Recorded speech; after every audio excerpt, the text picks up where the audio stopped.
নমস্কার, কেমন আছেন সবাই? সৌতি শাসমল আরও একটি ভিডিওতে আপনাদের সকলকে স্বাগত। আজ আবারও নিয়ে চলে এসেছি একদম নতুন স্বাদের এক রেসিপি নিয়ে। আজ বানাবো কুমড়ো ফুলের এক দারুণ রেসিপি। তার জন্য প্রথমেই কিছু কুমড়ো ফুল নিয়েছি। আর কুমড়ো ফুলগুলো দেখুন পরিষ্কার করে কেটে নিয়েছি। কুমড়ো ফুলগুলোকে এইভাবে কেটে নিতে হবে।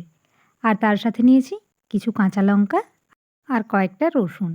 এখন কুমড়ো ফুল, কাঁচা লঙ্কা এবং রসুন একসঙ্গে বেটে নেব। সব কিছু বেটে নিয়েছি, এরপর চলে যাব রান্নায়। প্রথমেই কড়াই দিয়ে দিয়েছি কিছুটা সর্ষের তেল, আর তেলের ওপর ফোড়নে দিচ্ছি গোটা জিরে সঙ্গে কালো জিরে।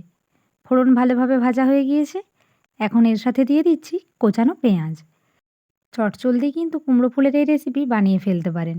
এই রেসিপি বানাতে খুব একটা বেশি সময় লাগে না। পেঁয়াজগুলোকে এখন হালকা লাল করে ভেজে নেব। খুব বেশি ভাজবো না, হালকা লাল করে একটু ভেজে নেব। মিডিয়াম আঁচে ওই 1 মিনিট মতো ভেজে নিলেই হবে। পেঁয়াজ ভাজা হয়ে গিয়েছে, এখন এর মধ্যে দিয়ে দিচ্ছি আগের থেকে বেটে রাখা কুমড়ো ফুল, কাঁচা লঙ্কা এবং রসুন। এরই সাথে দিয়ে দেব স্বাদমতো লবণ। আর সব কিছু ভালোভাবে মিশিয়ে নিয়ে কিছুক্ষণের জন্য এটা এখন ভেজে নেব। মিডিয়াম আঁচে ওই 1 মিনিট মতো ভেজে নিলেই হবে। কুমড়ো ফুলের জলটা দেখুন প্রায় শুকনো হয়ে এসেছে। এই অবস্থায় এর মধ্যে দিয়ে দেব 1 চিমটে হলুদ গুঁড়ো।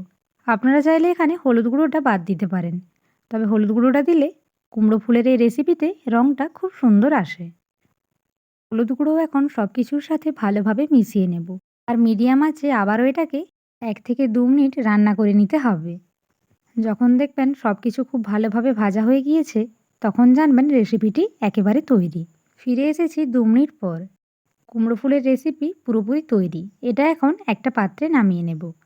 আর আমার ভিডিওটি যদি ভালো লেগে থাকে, অবশ্যই একটা লাইক করে চ্যানেলটি সাবস্ক্রাইব করে দেবেন। আর আজকের ভিডিও এটুকুই।